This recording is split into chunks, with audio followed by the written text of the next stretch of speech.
What are your memories of him writing? Did he have any special habits, times of day that he would like to write? Whenever he was free, he went into, I don't know if it was the living room. Yeah, his desk was in the living room. It was an enormous desk with a glass top.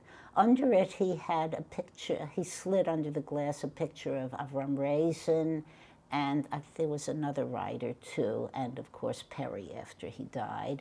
And he had his Yiddish typewriter, and he sat and he wrote.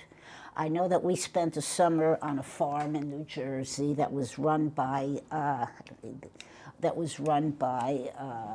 the parents or the grandparents of my best friend, and we all went out there for the summer. And I have pictures of him. He would take his, not his typewriter, but his book he wrote in longhand, and he would take it out into the cow pasture, and he'd sit there just wearing a pair of shorts and a big cowboy hat, and he would sit all day and write by hand. Yeah.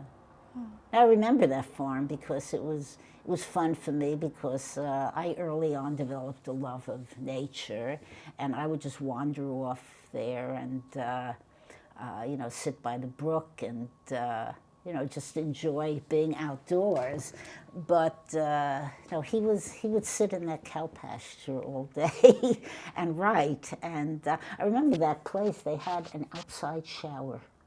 It was quite a farm place, and I know that they had cows and they sold the milk, and I learned about milking cows there and chickens. And I remember one night they were killing the chickens. You know, it didn't make me a vegetarian. I didn't see it. I know some people have become vegetarians after they've seen animals being slaughtered, but that was when he did a lot of his writing.